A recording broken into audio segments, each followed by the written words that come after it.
if you if you're listening to me and you're like, yeah, I'm different. Like I see things differently than people. Man, I'm begging. I'll get down on my knees. I'm begging you to try Bridge because it is a whole world that you will excel in. Not just be comfortable in, you'll thrive in. And that's such an amazing thing to find, especially when you're a young person. My guest today is Brian Reynolds of the Bridge Teachers. Brian is a lifelong bridge player and coach who, along with his partner Samantha, leads beginning players through the basics of bridge via online lessons and videos. In this episode, Brian shares his passion for the game and why it is so appealing to neurodiverse individuals. Sure. So it took me a long, long time to accept the fact that I'm neurodiverse. I grew up in a time period where that wasn't even a term, and it was being different was denigrated. And so I I always saw my differences as superpowers. I've literally been calling them my superpowers for the last 40 years.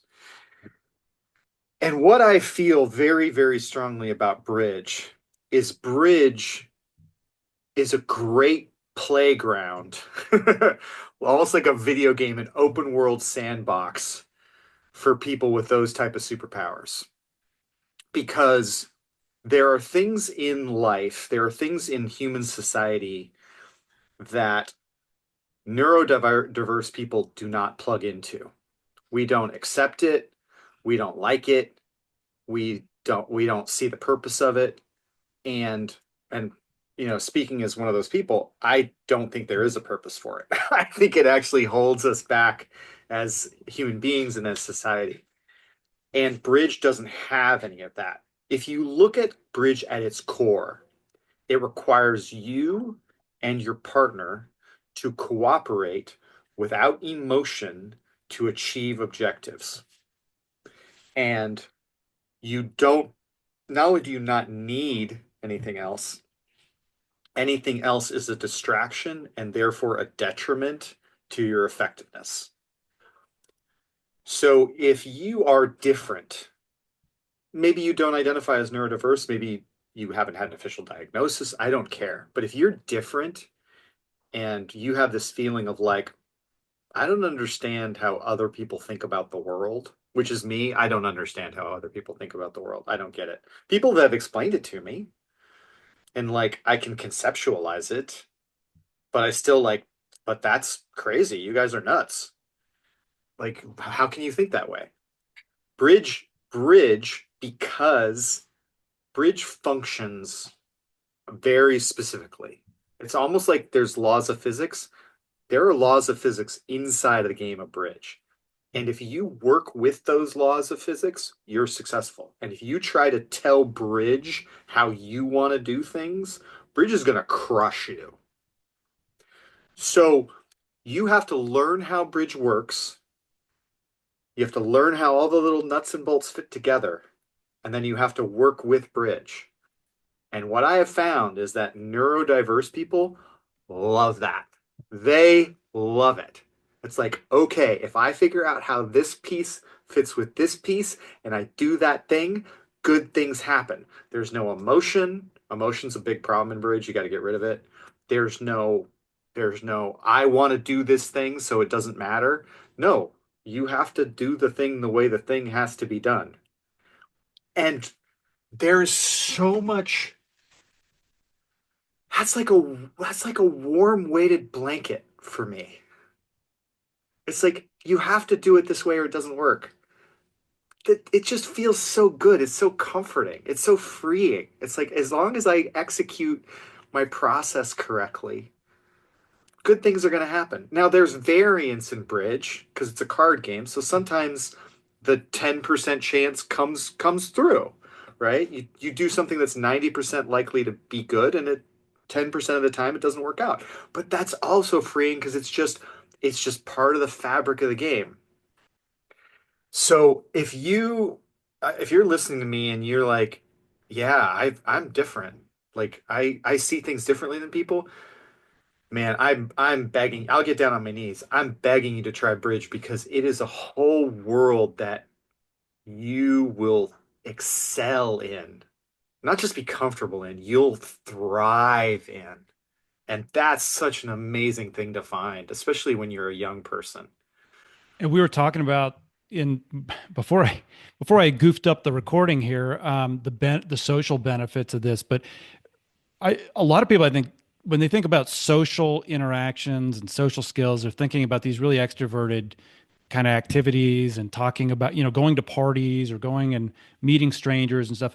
But this is a little bit different, right? With bridge, I mean, there's context. You have a shared purpose, a shared mission. You're, it's all business in a lot of senses, in many Yeah, ways, right? absolutely. Absolutely. I was never good at small talk. I never understood it.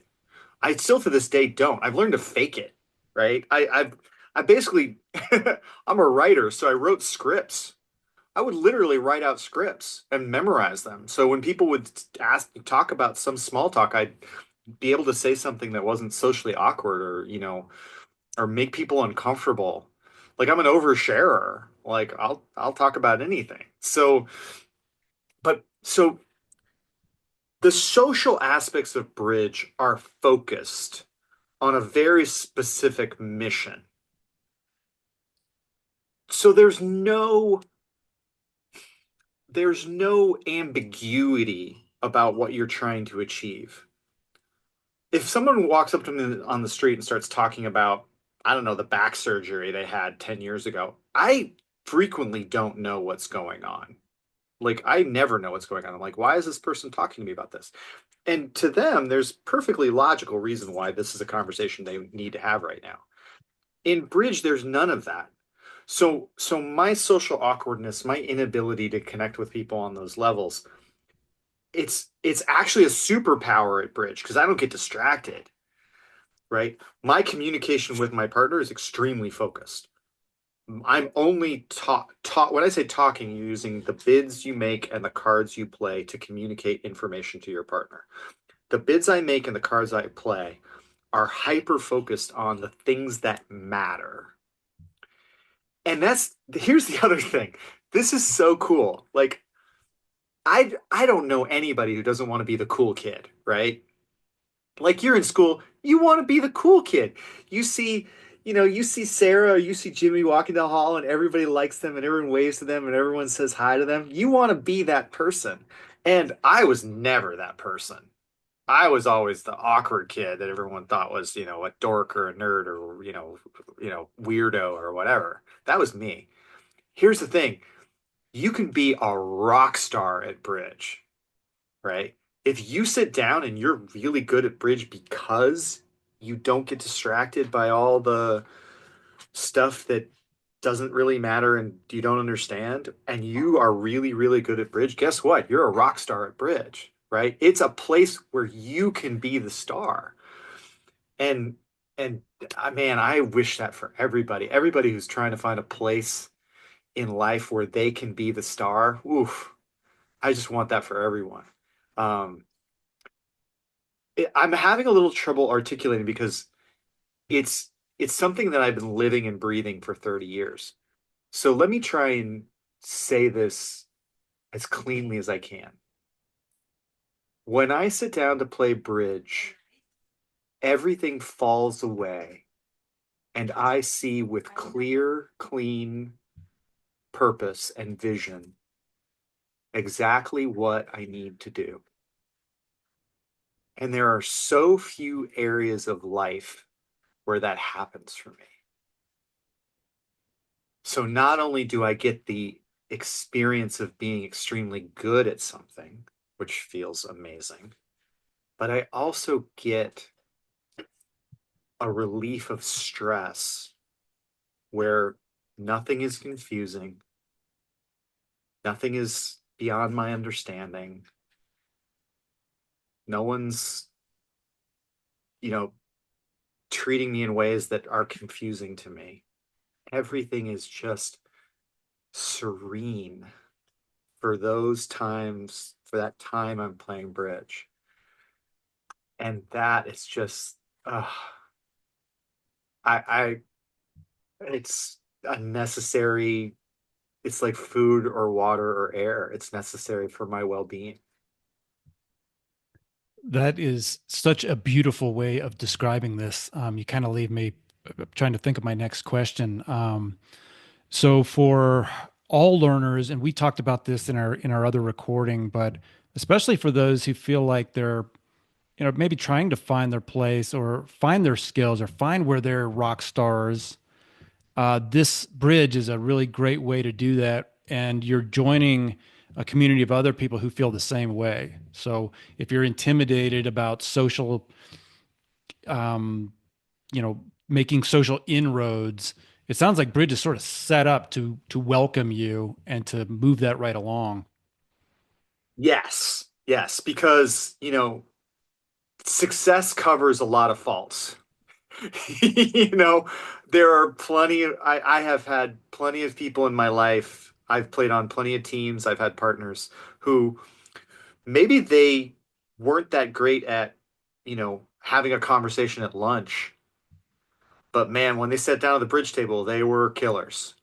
And you love having those people around, right? So, and the other thing is, if you're in that societal situation, if you're playing on a team or if you're playing with a partner, now you get the practice of having social interactions with someone who is incentivized, who has an interest in you succeeding at those social interactions.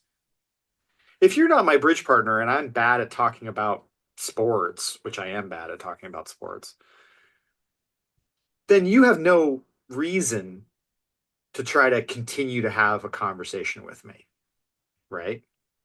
But if I'm your bridge partner and we're doing well in a tournament, or we do well in tournaments, and we go to lunch and I say something awkward, you now have an incentive to say to me, "Hey, Brian, just want to let you know, some people are going to hear those words and it's going to bother them."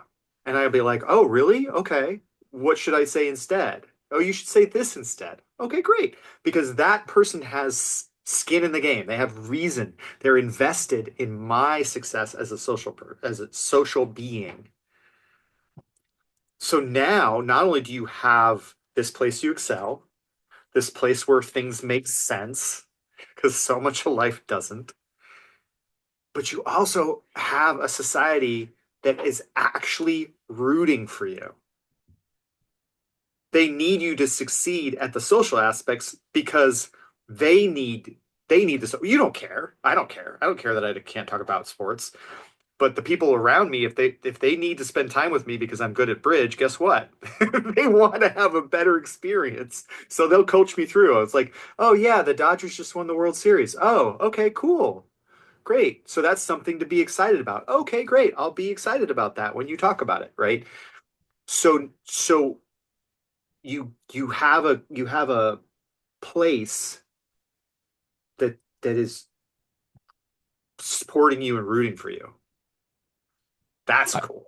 I would imagine that supportive, shared, mission driven purpose also helps other differences fall away too. I mean, it seems like this is a game that crosses age differences. It crosses demographic differences. Like if you're focused on winning and being a better chess player and a better chess partnership, everything else doesn't really matter so much. Am I hearing you right? Correct. Yeah, yeah. I mean, it can cross over to toxicity. Like, no, you still have to set healthy boundaries. I know plenty of people who should stop being bridge partners, but they are still bridge partners together. It's like this codependent spiral relationship just because they're good at the game together. So don't do that. You can find a different partner and excel. Um, Here's the other thing about bridge is it will teach you how to communicate effectively with people who aren't good at listening to you. So I've worked with neurodiverse people before on bridge, and one of the things that I talk about is that a lot of times as the neurodiverse person, it's put on us to go towards their way of thinking or go to the other person's way of listening and talking and things like that. It's on us. Like we have to mold ourselves to society. Okay. And I happen to think that is garbage. I think what we need to do is we need to educate people on how to help us to be successful with us. So, for instance, uh, I don't work in corporate jobs anymore, thank goodness. But when I worked in corporate jobs, what I would just tell people is, look, your goal is for me to be productive in this way. Here's what I need for me to be productive in this way. For instance, every hour I need to get up out of my chair and walk around for 10 minutes. And you still need to pay me for those 10 minutes, but I need those 10 minutes. I'm not going to be productive unless I take that 10-minute break every hour. And yeah, there were plenty of bosses that were like, well, that's not going to happen. You got to sit at your desk. It's like, well, then this isn't the job for me, right? Bridge teaches you how to have those conversations with people, not just not just in terms of the language you use inside the game, but the meta game surrounding the game. So one of the things you do as a partnership is you build a bidding language, your system. It's called your conventions or your system, right? And everyone's there's a bunch of like sort of like overarching languages, like it would be the equivalent would be like English, German, you know, Russian, Greek, and then within that there's different dialects, right? And then there's slang and stuff like that. So you're building a language. You build a language that's very specific to you and your partner.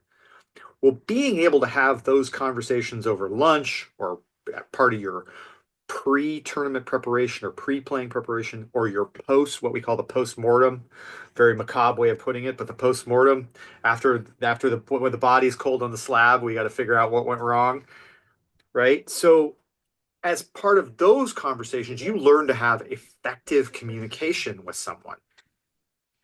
And that is a huge skill because we need to think of it not in terms of I need to change so that other people are comfortable. That is not what we should be trying to do. We need to educate people on what they need to do to make us successful. Because we already know we're trying as hard as we can. We're not in here, goofing off. We're in here, we desperately want to figure things out. We desperately want to have conversations that don't make people uncomfortable. We desperately want to be successful. We desperately want to be a rock star. We desperately want to be good at something. So we don't need to put in more effort.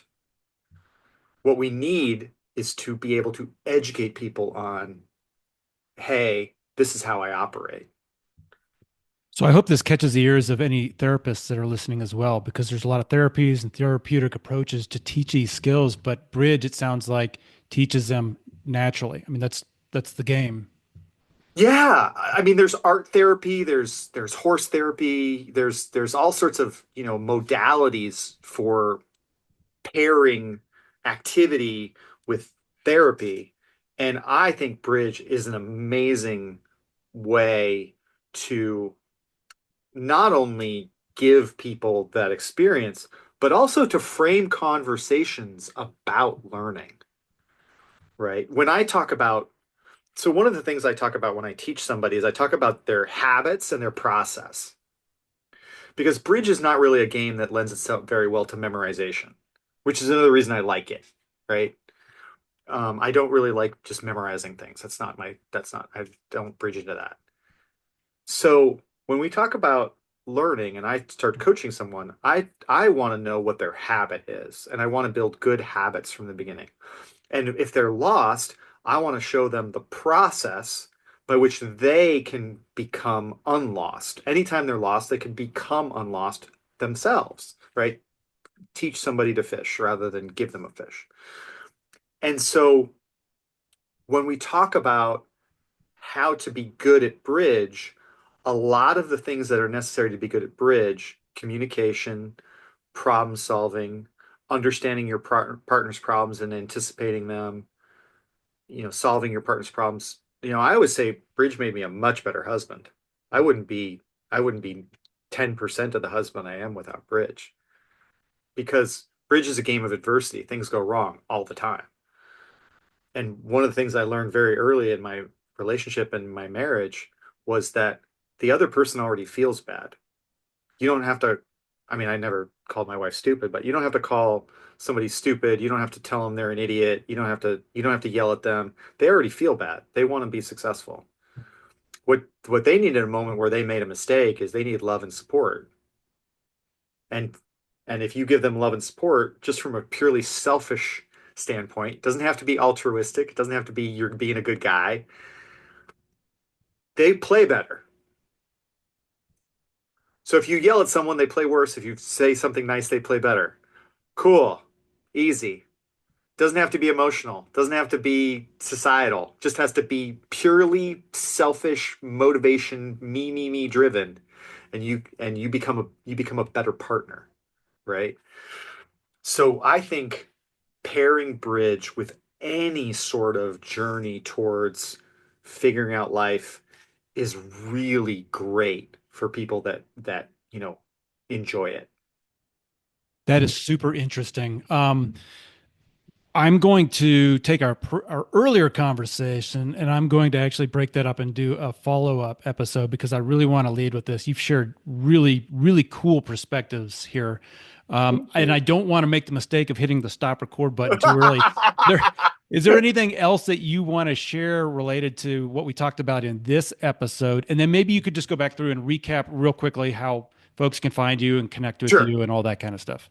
I mean, I could talk about bridge. I mean, I literally do talk about bridge all day. One of the reasons why I do what I do, and I've been doing it for 25 years, is because I enjoy it, right? It would not have been sustainable for me, especially who I am as a person. It would not have been sustainable for me if it was a grind. So I can talk about bridge for 16 hours a day with no problem. So I would say that over the overarching themes of everything we just talked about, I just man, I just want everyone to try bridge. I just have so much love in my heart for the game, and I have so much love in my heart for people who try it, because if it's for you, it's gonna be so good. It's just gonna be such an amazing experience for you. And as for finding me, thebridgeteachers.com is our website. We have over 450 hours of content. Samantha's adding content all the time. When I say content, I mean video lessons of take you from I've never touched a deck of cards, I've never experienced a deck of cards to, a good solid fundamental or even an intermediate advanced understanding of the game. Our socials are the Bridge Teachers everywhere. We have a YouTube channel with free content on it. And you can reach me at brian at thebridgeteachers.com. You can, email me directly, say, hey, you sold me this, huge, amazing thing, and I'm not seeing it. I'm stuck or I'm lost and I don't like this game. Email me. I'm happy to talk you through it. I would love to be a part of your journey. So yeah. And for folks who are digging this, if they don't know where else to start, because we talked about a lot of this stuff in the other episode, they can just reach out to you and you can Yeah. kind of help them out. Absolutely. Reach out to me. I actually offer a free 15-minute Zoom lesson to anybody. Um, we there's two ways to learn from us, which is you can subscribe to our video library. You can also take private lessons with us. We we go by the hour. But I offer a free 15-minute Zoom to anyone. If you're a kid, if you're a child under the age of 18, tell your parent, hey, I want you, tell your parent to come on a Zoom with me and you can sit in, right? I want to meet your parent. But yeah, like I'll talk to a mother-daughter or mother-son combo, whatever, two parents, two kids, whatever, right? If you got multiple kids, let's give them plenty of time. I'm happy to give a little extra time so everyone gets a chance to talk about the game. But yeah, free 15 minutes to anybody who emails me. This is excellent. Awesome. Is there anything else you want to share before I let you go today? I should probably hang up instead of saying goodbye because I'll keep talking. All But right. Well, thank you. I'm glad we were able to come back around and have this conversation because this I know is going to connect with a lot of people who are listening, and I think it's a really good option. Gives some people some ideas about some new ways to engage and to find some interesting. It's not so much a hobby, but just something, a passion, really. Yes, I love it. A passion is absolutely correct. Yeah. Thank you. Yes, thank you so much for having me on. I have so much gratitude for this experience. Thank you. Thank you. Let's do it again. Appreciate it, Brian. All right, take care. That's it from us today. As always, you can find more information as well as resources on our website, individualmatters.org. We hope you'll join us at the next podcast, where we'll continue to explore topics around successful living, learning and education, and child development, and share ways to help you live a more positive and fulfilling life. The preceding information is not intended to provide or serve as medical, clinical, or educational advice. Individual Matters is not responsible for the accuracy of guest statements. All information should be validated independently. Please consult with your doctor, mental health provider, attorney, or other appropriate professionals before making any personal decisions for yourself or those in your care.